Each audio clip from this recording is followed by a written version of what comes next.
오늘 하나님께서 우리에게 주신 말씀은 룻기 4장 1절부터 12절까지의 말씀입니다.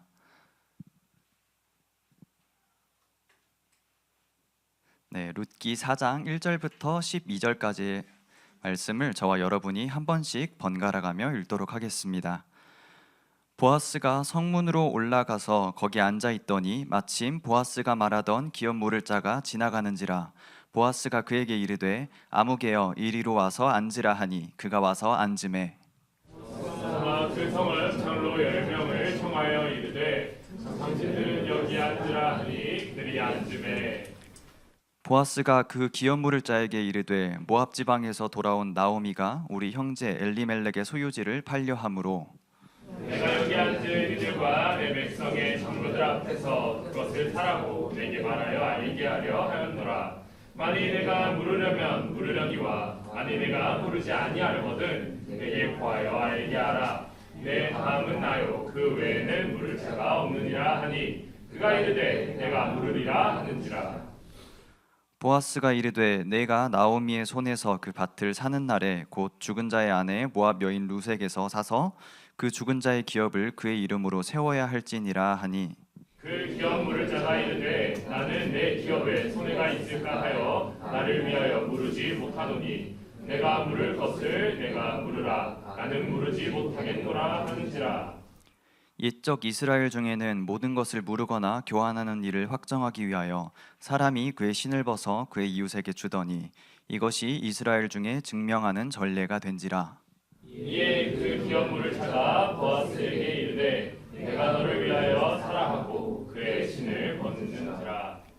보아스가 장로들과 모든 백성에게 이르되 내가 엘리멜렉과 기럨과 말론에게 있던 모든 것을 나오미의 손에서 산 일에 너희가 오늘 증인이 되었고 또 말론의 아내 모압 여인 룻을 사서 나의 아내로 맞이하고 그 죽은 자의 기업을 그의 이름으로 세워 그의 이름이 그의 형제중과 그곳 성문에서 끊어지지 아니하게 하매 너희가 오늘 증인이 되었느니라 하니. 성문에 있는 모든 백성과 장로들이 이르되 우리가 증인이 되나니 여호와께서 내 집에 들어가는 여인으로 이스라엘의 집을 세운 라헬과 레아 두 사람과 같게 하시고 내가 에브랏에서 유력하고 베들레헴에서 유명하게 하시기를 원하며 여호와께서 이 젊은 여자로 말미암아 내게 황속자를 주사 내 집이 다말이 유다에게 낳아준 베레스의 집과 같게 하시기를 원하노라 하니라. 아멘. 정충신 목사님께서 어떤 선택을 할 것인가라는 제목으로 말씀 나누실 때 많은 은혜 받으시기 바랍니다. 한 주간 잘 지내셨어요?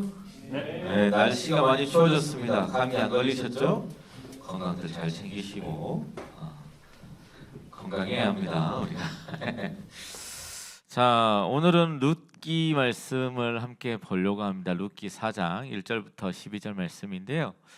우리가 세상을 살아가면서 우리가 쭉 이렇게 보면은 세상에 돌아가는 원리가 있어요. 뭐냐면 나에게 어떠한 유익이 있느냐, 나에게 손해가 있으면 거기에 투자해요, 안 투자해요? 그렇잖아. 주식 투자할 때 돈을 잃을 것 같으면 투자하냐 안 하냐? 안 합니다. 안 하지. 이게 기본적인 거잖아. 나에게 이익이 있으면 투자해요, 안 투자해요? 투자하는 거지. 우리는 철저하게 손익을 계산하면서 움직입니다. 이게 이 일이 나에게 얼마나 유익이 될까? 내가 저 사람과 나하고 관계를 맺었을 때 내가 얼마나 이득이 될까? 이런 생각을 가지고 많은 사람들이 다 살아가고 있습니다. 그래서 뭘 나누냐면 학군을 나누고 모임의 제한을 둬요. 그래서 서로에게 도움이 될 만한 사람들하고만 모입니다. 여러분들은 아직 그런 데 못 들어갔지만 뭐 강남이나 이런 데 가면은 뭐 이렇게 학교에서도 엄마 아빠들이 모이는데 어디 학군, 그 학군에서만 모여요. 그 학부모들끼리만 이야기를 해. 그리고 또 재벌 2세들 모임 뭐 이렇게 해가지고 우리 옛날에 그 영화 보면은 국가 부도의 날 보면은 뭐예요? 그 재벌 사람들끼리 모여가지고 뭐예요? 미리 주식 정보를 듣고 돈 미리 빼돌리고 재산을 어떻게 유지할 것인가, 그런 일들이 실제로 있다 이 얘기예요. 그래서 그들이 그 자신들의 이익을 유익을 극대화하려고 한다라는 거예요. 그런데 이러한 모습은 어른들에게서만 나타나는 게 아니고 우리 어린 아이들한테도 그런 게 나타나요. 어떻게 나타나냐면 그들은 친구들이 모일 때 어떻게 모이냐면 뭘로 모이는지 알아요? 어디 아파트에 사는가. 또 아파트에서는 또 어떻게 모이는지 알아요? 몇 동에 살고 있는가. 평수에 따라 또 달라. 애들이 모이는 친구들이 그래요. 너 몇 동에 살아? 나 몇 동에 살아. 아, 그럼 우리 친구하자 이렇게 하고. 너는 몇 동에 살아? 우리 집 평수보다 작네. 넌 쟤네들하고 놀아 이렇게. 요즘 세상이 그런데요. 그러니까 자신들과 어울릴 만한 수준인지 아닌지를 살피고 그들의 기준에 맞지 않으면 그들의 모임에 들어오지를 못하는 거예요. 그런데 있잖아요, 여러분들 신앙생활은 조금 다릅니다. 신앙은 계산이 아니고 믿음의 결단으로 하는 거예요. 신앙은 계산하고 나의 유익을 위하여서 움직이는 것이 아니라 하나님께서 나의 삶 속에서 채워주실 분임을 믿고 오늘의 눈물의 씨앗을 심는 거예요. 혹시라도 하나님이 내게 다시 채워주지 않는다 할지라도 내게 주신 것이 내 것이 아니므로 감사함으로 드릴 수 있는 삶, 그렇게 살아가는 것이 바로 신앙생활이다라는 거예요. 오늘 본문 말씀 보면 두 명의 주인공이 나옵니다. 한 명은 아무개고 한 명은 보아스예요.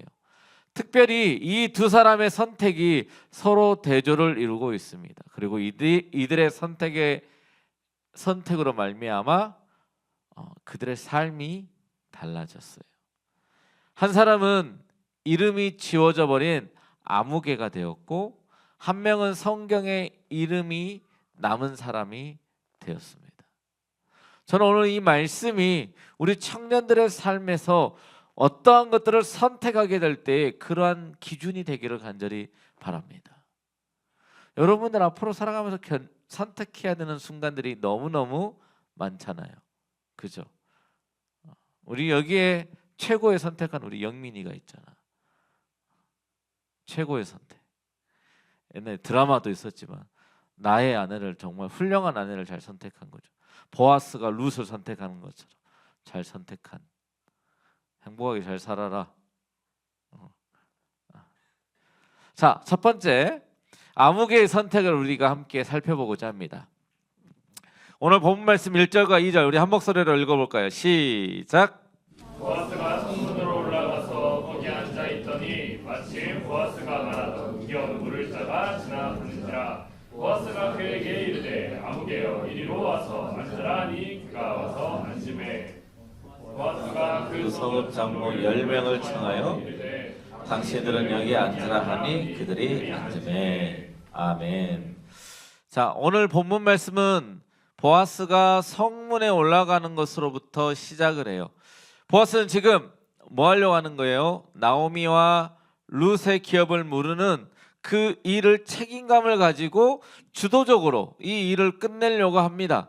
그리고 당시 성문은 어떤 존재였냐면 어떤 이러한 회무를 처리하는 장로들의 모임이고 공적인 장소로 쓰임을 받는 곳이에요. 그래서 구약에 보면 성문에서 어떠한 일들이 일어나는 것들이 많이 발생하고 볼 수 있습니다.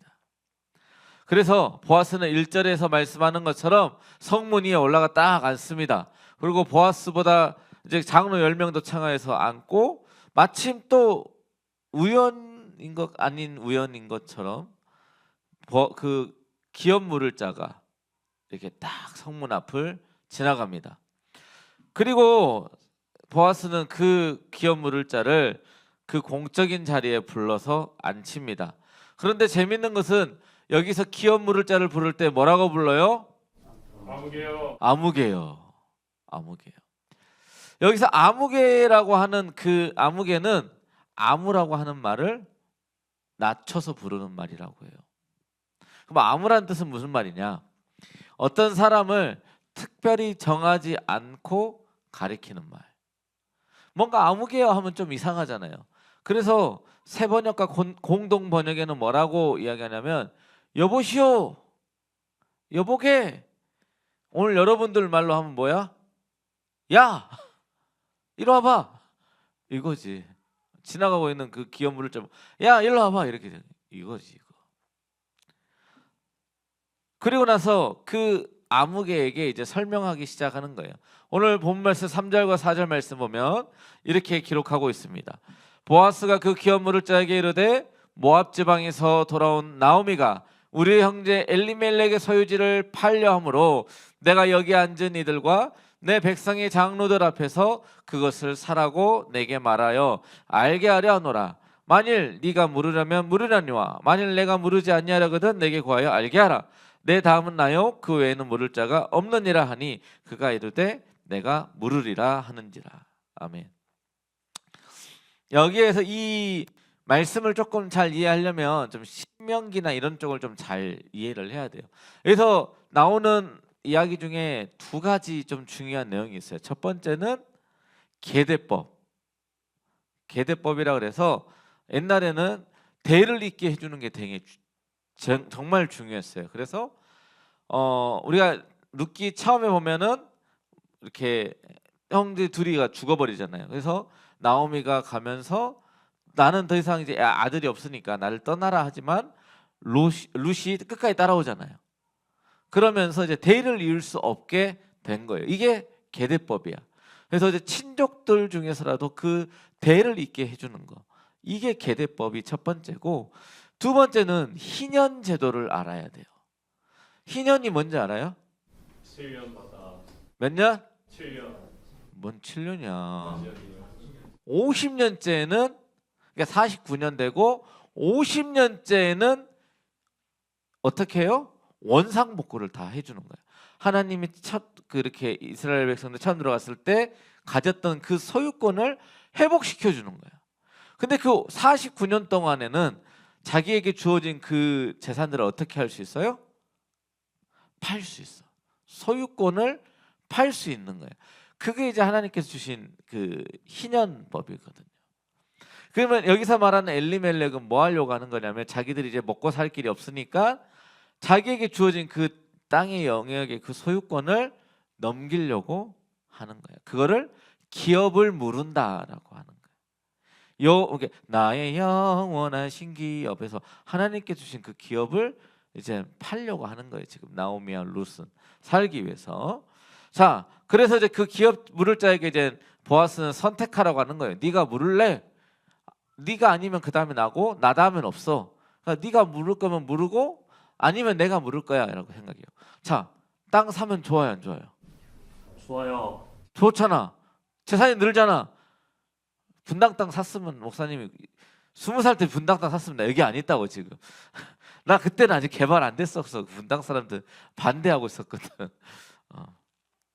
그래가지고 보아스는 그에게 엘리멜렉의 소유지에 대해서 이제 이야기해 준 거예요. 그 엘리멜렉에게 속한 그 밭을 네가 물을 거냐 물어본 겁니다. 근데 중요한 것은 아직 이 기업 물을 자는 룻의 존재를 아직은 몰라요. 듣지를 못한 거야. 그러니까 뭐라고 이야기해요? 나는 내가 그거 살게. 내가 그거 기업 물을게. 왜요? 나오미는 어떤 여자예요? 나이가 많아서 늙은 여자잖아. 아이를 낳을 수 있어요, 없어요? 없죠. 아이를 못 낳아. 그럼 어떡해? 그 땅은 누구 거가 돼? 다 내 거. 진영이 똑똑해. 다 내 거가 되는 거야. 나오미하고 결혼하면. 그지? 아이를 못 낳으니까 그 계산을 하고 기업을 물으겠다라고 한 거예요. 자, 그러니까 이제 보아스가 이야기하는 거죠. 룻, 젊은 과부 룻이 있다. 그 룻하고 결혼해서 낳은 아이를 해가지고 그걸 줘야 된다라고 이야기하는 거죠. 자, 그러니까 기업 물을 자는 순간 이 룻의 이야기를 들으니까 뭐가 생긴 거야? 계산의 착오가. 당황하셨어요. 당황한 거지 이제. 왜? 계산을 해보는 거야. 내가 이 땅을 사. 그리고 룻과 결혼해서 아이를 낳아. 그러면 이 땅의 주인은 누구 거가 돼? 그 애 거야. 근데 그 애는 누구의 애야? 엘리멜렉의 애가 되는 거야. 대신해서 애를 낳아주는 거니까. 그 대가 끊기지 않도록 하는 거니까. 그러니까 그 아이는 자신의 아이가 아니라 엘리멜렉 집안의 아이가 되는 거야. 그러면 이 땅을 사가지고 뭐 하는 거야? 남 주는 거지. 남 좋은 일 시키는 거야. 그러니까 뭐라고 그래요? 오늘 본문 말씀 6절 말씀 보면은 목사님이 조금 이해하기 쉽게 공동 번역으로 우리 한 목소리로 읽어봅시다. 시작. 그러자 그 친척은 그랬다가는 내 재산만 손해를 보게 되겠군. 그럴 수는 없소 하면서 그 땅을 도로 사서 갖지 않겠다고 하였다. 내가 사서 가질 것이지만 당신이나 사서 가지시구려. 나는 그럴 마음이 없소 라고 했다라는 거예요. 그러니까 우선권을 가진 그 기업 물을 자는 자신이 그 기업을 물을 권리하고 의무를 어떻게 한 거예요? 포기한 거다라는 거. 포기. 처음에는 기업을 물으겠다라고 했는데 왜 생각이 바뀐 거예요? 왜 생각이 바뀐 거야? 내가 손해볼 것 같으니까. 내가 손해볼 것 같으니까. 이 사람이 남을 도와줄 형편이 안 되는 사람이 아니에요. 땅 살 돈이 없는 게 아니잖아요. 왜? 처음에 기업을 물으겠다라고 했으니까 계산기 두드려보고 내가 이 땅을 사서 살 수 있겠다 싶으니까 기업을 물으겠다고 한 거예요. 그런데 내가 이거를 손해볼 것 같고 나의 유익이 없을 것 같으니까 남을 살리고 돕는 일에는 너 안 할 거야 라고 이야기한 거죠. 오늘날 우리들도 우리의 삶을 하나님께 드리지 않고서는 좋은 작품의 인생을 만들 수가 없다는 사실을 우리는 기억해야 돼요. 이 아무개처럼 이름 없는 자 아무개처럼 그냥 나의 유익만을 위해서 살아간다면 우리는 참된 그리스도인이라고 말할 수가 없는 겁니다. 우리가 하나님의 말씀에 따라 순종하고 하나님의 일들에 동참하기를 원한다면 철저하게 온전한 희생과 헌신을 하나님께 드려야 합니다. 그리고 희생하고 헌신하면서 어떤 콩고물 안 떨어지나? 누가 나 안 알아주나? 누가 나 인정 안 해주나? 이런 걸 바라면 안 된다라는 거예요. 오직 하나님의 마음을 품고 하나님의 뜻을 찾으면서 우리의 삶을 하나님께 온전히 내어드릴 때 하나님은 그 일을 통해서 오늘날 우리에게 오히려 더 큰 초월적인 은혜를 베풀어 주실 줄로 믿습니다. 야고보서 2장 15절에서 16절 말씀 보면 이렇게 말씀합니다. 만일 형제나 자매가 헐벗고 일용할 양식이 없는데 너희 중에 누구든지 그에게 이르되 평안히 가라, 덥게 하라, 배부르게 하라 라고 하며 그 몸에 쓸 것을 주지 아니하면 무슨 이익이 있으리요? 라는 거예요. 힘들어하는 사람한테 뭐 해야 돼요? 찾아가서 밥도 좀 사주고 손도 좀 잡아주고 기도도 좀 해주고 등도 터닥터닥 해주면서 위로해줘야 될 거 아니야. 근데 힘들겠네 이러고 끝나. 그러면 위로가 돼? 안 돼? 안 되는 거죠. 선배들이 동생들 힘들고 어려울 때 뭐 해야 돼요? 밥 사줘야지. 상해봐, 밥 사줘. 잘 안 해. 앞으로 힘든 사람도 상해면 돼. 전화 안 받지 말고.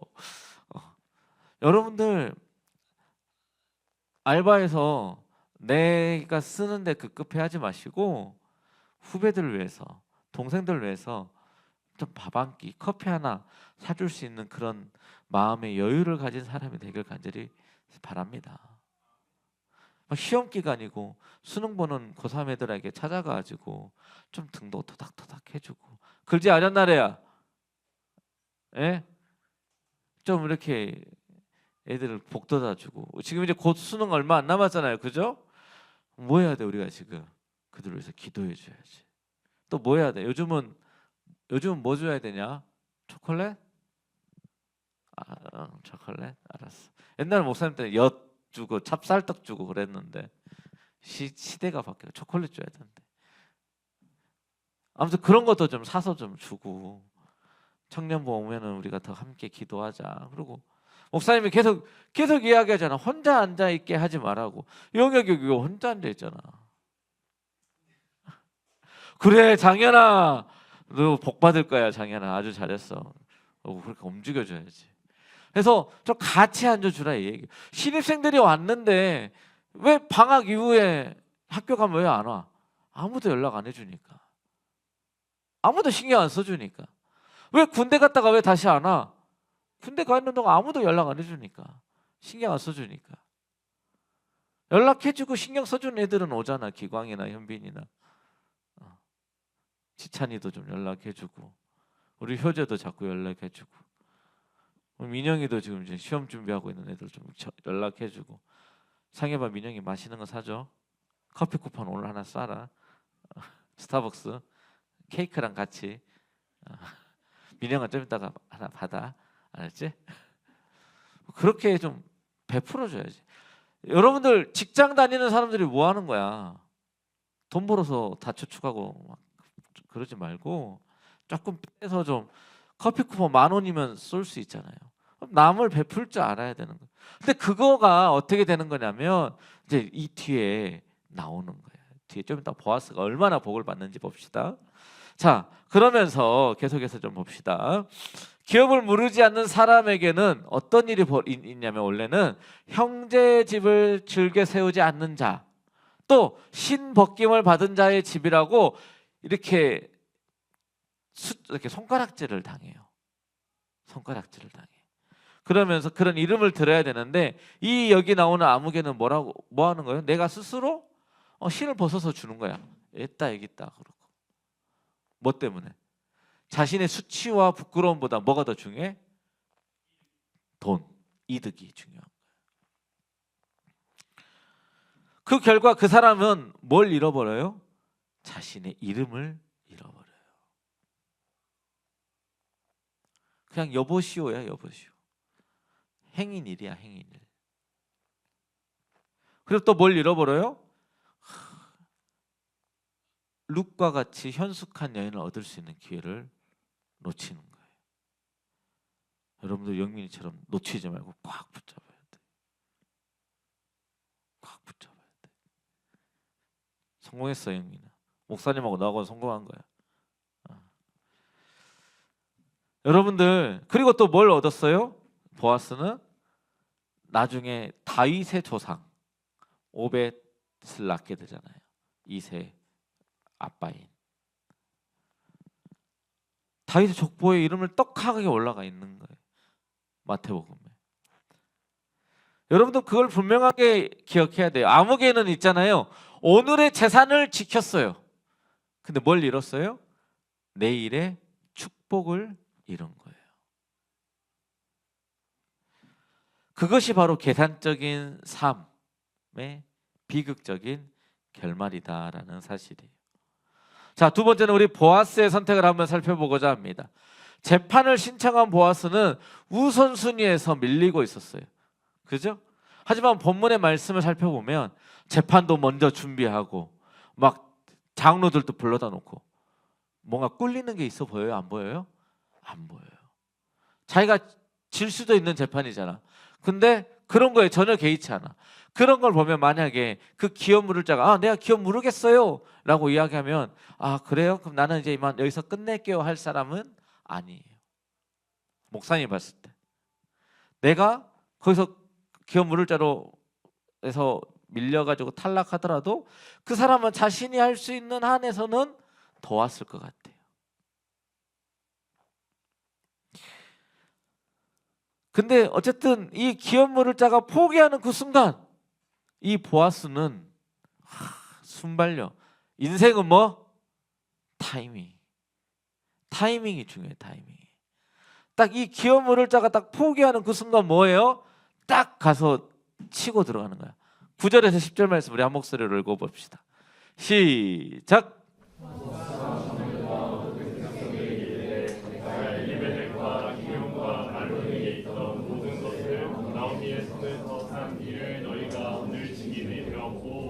또 말론의 아내 모압 여인 롯을 사서 나의 아내로 맞이하고 그 죽은 자의 기업을 그의 이름으로 세워 그의 이름이 그의 형제중과 그곳 성문에서 끊어지지 아니하게 하매 너희가 오늘 증인이 되었느니라 하니. 보아스는 이때다 싶어가지고 그냥 바로 그냥 룻을 아내로 맞이하고 죽은 자의 기업을 내가 그의 이름으로 잇겠다라고 뭐 한 거예요? 선포를 딱 해버리는 거예요. 그로 인해서 어떻게 된 거예요? 이 모든 문제가 해결돼 버리고 완료가 되어 버렸습니다. 그리고 이제 보아스가 룻의 남편이 돼서 그 모든 것들을 책임질 것이에요. 나오미와 룻에게는 이 소식이 얼마나 기쁜 소식일까요? 그죠? 자신의 모든 문제가 해결돼 버린 거예요. 먹고 살 문제, 결혼해야 되는 문제, 대를 이어야 되는 문제, 이 모든 게 다 어떻게 해요? 삶의 문제가 완전히 해소돼 버린 거예요. 보아스 덕분에 한 가정이 구원받은 겁니다. 그 한 사람 때문에. 룻에게 있어서는 이 선포는 그야말로 이게 복음이죠. 복음. 여러분들 이 일이 보아스한테 손해일까요? 아닐까요? 당연히 손해예요. 손해일 수밖에 없어요. 보아스는 어떤 사람이에요? 우리가 그 전에 살펴보면 농부였잖아요. 농부. 큰 농지를 일구는 그 농지주였죠. 추수를 마치고 곡식을 타작마당에 쌓아놓은 상태예요. 그 곡식을 창고에 넣든지 이걸 볕에 말리든지 하여튼 아무튼 할 일이 엄청 많아. 그 막 농부들을 지켜보고 있어야 되잖아. 안 보고 있으면 일 안 하니까. 그지? 막 해야 돼. 근데 추수기에 그 농부처럼 바쁜 사람이 어디 있어요?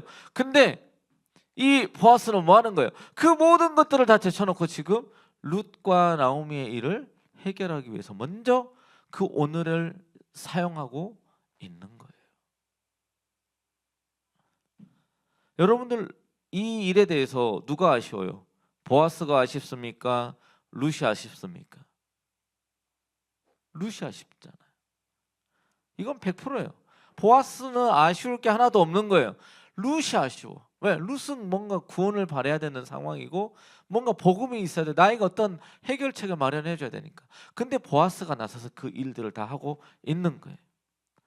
보아스는 그날 자신의 그 하루를 다 사용해서 이 룻의 내일을 구원해 준 거다라는 거예요. 여러분들 이 룻의 모습이 우리의 모습하고 똑같지 않아요? 보아스가 자신의 오늘을 희생해서 룻을 구원하여 주셨던 것처럼 예수님께서도 나 같은 죄인을 구속하셔서 나의 기업을 대신에 물러주시는 그 예수님의 모습을 우리는 기억해야 합니다.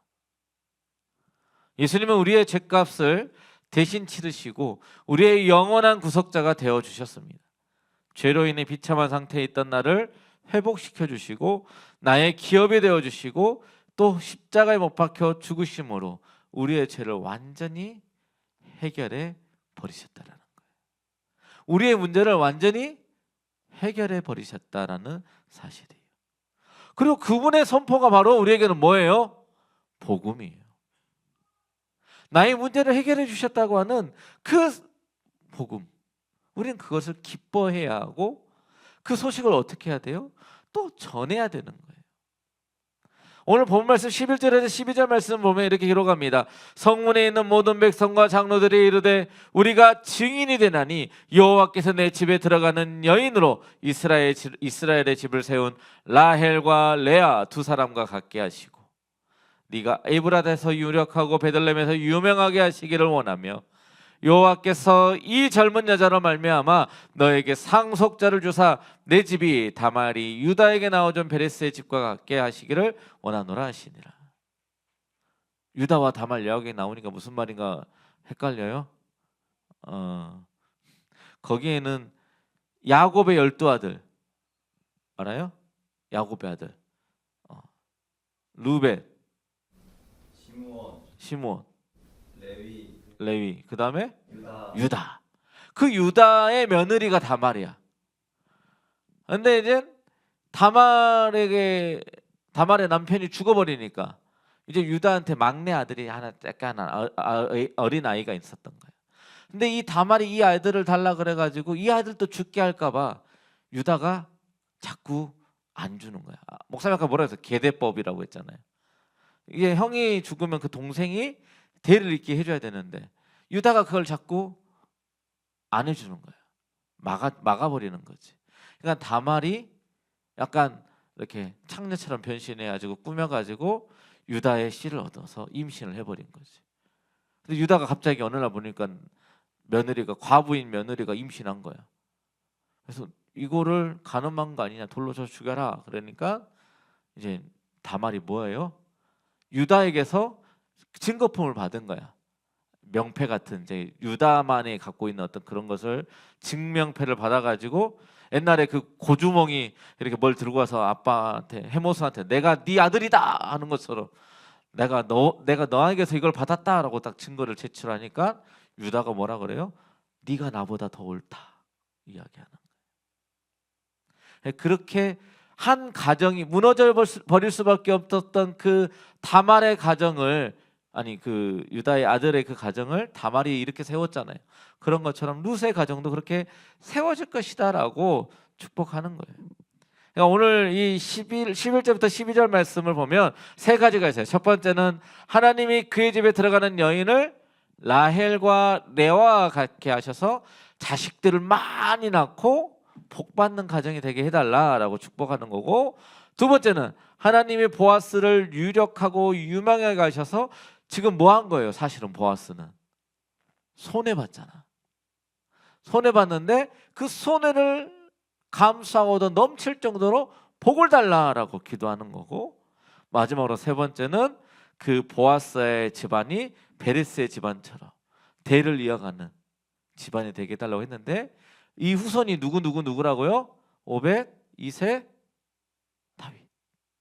다윗 집안에 대를 잇게 하는 다윗의 후손이 누구야? 예수 그리스도.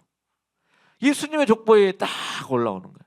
만약에 아무개가 기업을 불렀으면 아무개의 이름과 함께 딱 거기에 이름이 들어갔겠죠. 여러분들, 우리 사랑하는 청년부 여러분들, 집중 이제 거기에 들 거지. 아무개는 있잖아요. 오늘의 유익을 지켰지만 뭘 잃었다고요? 내일의 축복을 잃어버렸다라는 사실을 우리는 꼭 기억해야 돼요.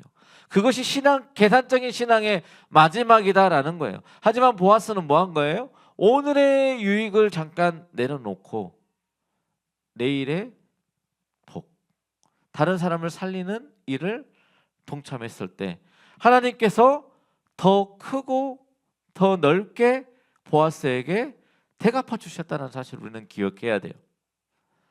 시편 126편 5절에 보면 이렇게 기록하고 있습니다. 말씀 우리 한 목소리를 읽어봅시다. 시작. 눈물을 흘리며 씨를 뿌리는 자를 기쁨으로 거두리로다. 자, 다시 한번 시작. 눈물을 흘리며 씨를 뿌리는 자는 기쁨으로 거두리로다. 여러분들, 오늘 우리가 희생을 감수하고 고난을 받으면서 힘들고 어려운 일을 겪으면서도 내가 그 복음의 씨앗, 나의 오늘을 열심히 주를 위하여 희생하고 섬기는 자들에게는 하나님께서 기쁨의 단을 거두게 하실 것이다라는 사실을 분명하게 기억해야 돼요. 목사님이 여러 번 이야기했어요. 예전에도 여러 번 이야기했지만 우리 그리스도인들은 뭘 믿어요?